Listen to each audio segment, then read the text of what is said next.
Welcome to Movie World, the place where we only talk movies. I'm Andy Signor, and I'm here to review The Many Saints of Newark, a Sopranos story.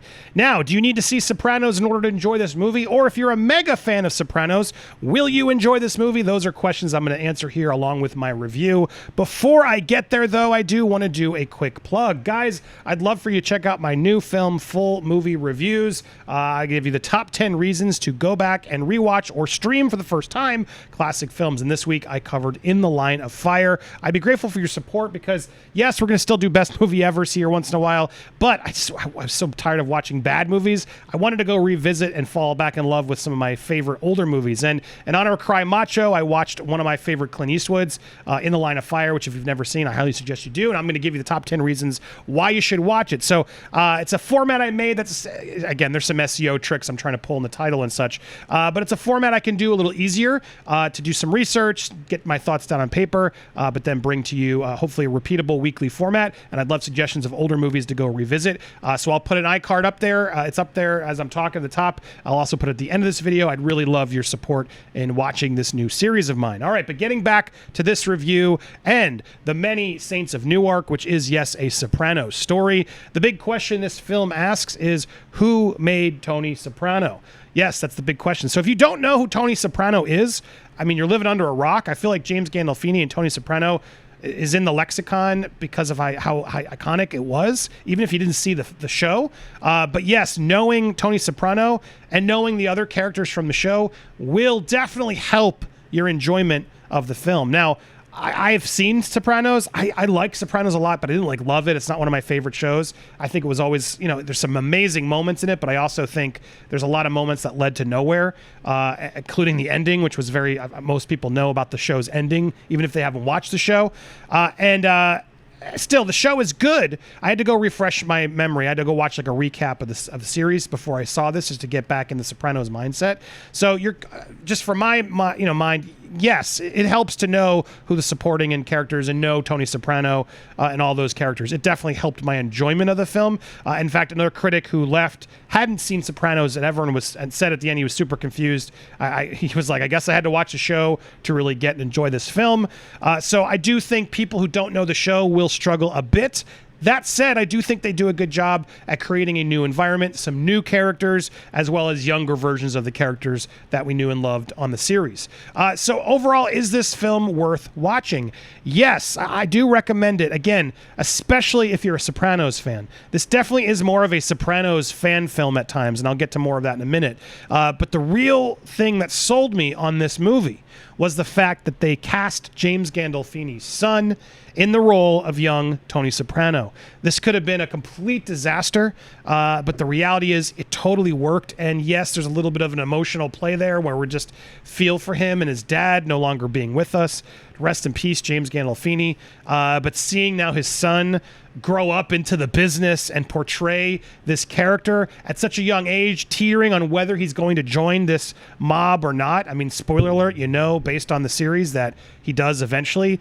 But watching his journey, the film starts when he's a little younger, and then about a half hour or so in the film, it jumps into this age, and that's where we get to see James Gandolfini's son portraying the character that Gandolfini made so popular. And it was a really smart choice by the filmmakers. Alan Taylor, who directed a lot of the shows on Sopranos, and obviously David Chase, who created and wrote the show, wrote the screenplay. Clearly, that was part of this decision, I'm sure, to say, well, let's use James's boy in this, and I'm really glad they did. It definitely helped me connect to the film more. Now, that said, there's a lot more to this film. It's not like you're following, young Tony Soprano the whole movie. There's a lot more stories that unfold, and the story really does focus here on, this is Christopher's father. If you are familiar, hold on, let me go to the character posters to show you who's in this. So that's Michael Gandolfini as Tony Soprano. We know obviously he's in it, but the star of this show is Alessandro Nivola, who we're gonna talk about him in a second. But he plays Dicky Malsante, who's Christopher's father. If you remember from the show, Christopher was a big character on Sopranos. He also does voiceover in the film at the beginning and at times, sort of reminding you and setting things up. I won't spoil how it sort of opens and things and what the bridge is from the series to the movie. But his father is the lead part in this movie, way more so than the young Tony. Now, this character, Alessandro, be honest, did you guys know who this actor was? Because I was really impressed with his performance in this film. He gives a great performance, a standout star-making turn for him. I was like, where have I seen him before? And I was scrolling through his films, and not all the stuff. He's done a lot of work, a lot of supporting roles, but nothing I was actually very familiar with. And then I realized he's Nicolas Cage's brother in Troy Caster's brother in Face Off. I was like, oh my God, that's him. That's totally him. The shy little, that's him. It's a completely different performance. And when I realized that afterwards, I went, man, bravo to you. So Alessandro Nivola, star-making turn by him, really, really impressed by him. And he really is sort of the anchor of the movie, if you will. Now, the film does feature some smaller supporting roles of characters from the series. If you guys never watched the series, none of this will feel as special as it does, but I thought they did some really brilliant casting. There's Paulie, there's, Big P himself, and then there's Silvio from the E Street Band, guys, Steve Van Zandt. But the actors who come in and play their younger selves, really, it is fun to see. Yeah, it does play like a fan film at times, but a very expensive film made by the people behind it. But there is something about it that feels like a nostalgia look back at seeing these characters again playing young. But, I enjoyed that. And that's where the fans of Sopranos are going to get more excited, because you get to see, oh, that's that. And there's Junior. Oh, Junior. I actually didn't grab the Junior poster, but he's played by Corey. What's his name? Corey he's in a lot of amazing stuff. But really, really liked him as Junior. The film also has some new characters that we don't know. Hollywood Dick, played by Ray Liotta. This is, what's his name? Dickie's father. So Christopher's grandfather. Ray Liotta, again, nice to see him in a sort of a big mob movie like this. He does give a great performance. I won't spoil where his character goes, but there's more to Ray Liotta's performance that I really enjoyed. And then we get Jon Bernthal as Tony's father, Johnny Soprano, who is in prison for a bulk of the movie. And again, the fact that he's in prison and sort of all of that sort of helps to, again, create this origin of Tony and who made him, where did he come from. His mom, Livia Soprano, played by Vera Farmiga. My God, what a performance by her. So annoying at times, but there's just a few moments in this film, moments of her struggling to connect to Tony.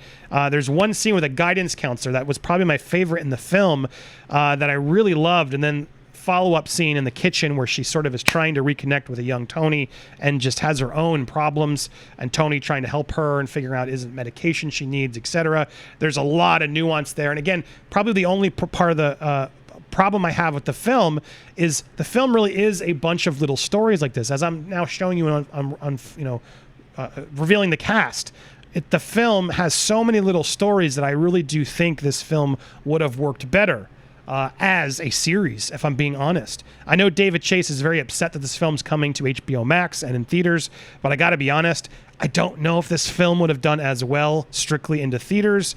It's a bummer we won't know. Even Sex and the City got their opportunity, but unlike Sex and the City, where I feel like they really did go crazy, Sopranos is a really good cinematic show already. And so this movie, while yes, it's cinematic, it's shot beautifully, no disrespect to everybody involved, TV series have become very similar. And I think David Chase was a really good storyteller at unsprawling. I'm trying to think of the word. Pulling out this longer narrative. And in a movie that's 2 hours, he's sort of forced to rush through a lot of it. And I think that's why we like Sopranos, is you got to let these characters room to breathe. And the movie, at times, doesn't really get you to do that. So it's a pro and a con, because it's nice to have a sort of quicker story, a standalone story here, if you will. But I do think there's this plot and alone sort of proves there's a lot of story that could have been sprawled out a little longer to make it like. Also, the casting of Vera Farmiga and the prosthetics and stuff they give her to make her look like Edie Falco's Carmela again, a whole nother underlying issue, realizing that Tony eventually marries Carmela. There's a lot of similarities. You can tell there's some borrowing of Edie Falco. They always say you marry your mom. There's a lot of little nuances like that for fans of the show that you will appreciate. And Vera Farmiga gives a fantastic performance. And then a big part of this movie, Leslie Odom Jr. stars as Harold McBriar. Now, a big part of this movie, while again multiple storylines, as you're watching young Tony and Christopher's dad and Ray Liotta and all the other plots that are happening in this movie, there's a big subplot starring Leslie Odom Jr. Now, hold on, do I have this image? There it is. They focus actually on a historical period that happened in Newark, very important part that I was just unfamiliar with, but it was a huge, big riots back in, this was 67. True story that they ripped from the headlines in the history books of Newark and civil unrest, as a black cab driver had been reported was killed by the police, but actually wasn't true. He was just arrested and injured. But that prompted this massive riot, similar to what we had seen in TV over the past summer. This was a massive moment of civil unrest, especially with the black community versus the police. Clearly, David Chase realizing what an opportunity to go back and tell this story of Sopranos, but really also sort of talk about the history of it and the black community versus the Italian community at the time, and how that really shaped a lot of things, and their racism, which is prevalent in the film. Again, a whole nother movie. This is like a whole separate movie that would have been actually, I think, interesting to spread out a little bit further and learn more about, and these characters and what happened there. So again, at the end of the day, I did like this film. Some great performances. It was fun as a Sopranos fan to look back and see this. And at the same time, not such a Sopranos superfan where I couldn't just enjoy this on its own merits. I knew enough about Sopranos to go back and have fun. It took me a little bit of time. Cliff Notesy helped me of just remembering, oh yeah, that's Paulie, and oh yeah, okay, oh right. There's a little bit of that was going on for me, since I'm not like a massive fan, and I imagine for a lot of you haven't watched Sopranos in a while, so you'll share my that as well. But overall, I'd say the film is worth seeing if you are a Sopranos fan. If you are not, maybe worth seeing on HBO Max at some point if you want to give it a shot. But I really do think this is a opportunity to get people back into Sopranos, which, even though I don't love it, it was a really fantastically made show. Some really game-changing moves in that sort of paved the way for the future of television, cinematic television, R-rated television. I respect Sopranos highly, even though it's not one that I'm always like, oh, that's the best of the best. But overall, I'd give this film it seems like now that I actually force myself to give ratings, which I do on the spot, because I want to really, I think it's like a 6.5, 7 is where I'm falling on a lot of the movies I'm falling. Like, it's not blowing me away, but I didn't dislike it. I still think because again, you know what? I'm going to go 6, just like I think I did recently. I'm going to go down to 6.5 because it's so reliant on Sopranos. I think that's a negative. This is a Sopranos extended episode, if you will. And as movies go, it would have been nice to enjoy this a little bit more without having to have all the Sopranos lessons. So ultimately, I think that's where I fall. Still, probably recommend it, but recommend it with that big asterisk. Again, what I really recommend you checking out is my new show. In fact, I'm going to put it right here at the end of this video. If you haven't already, please hit the subscribe button, which is right there as well. But check out my new series and tell me what you think. Thank you guys so much for watching here on Movie World.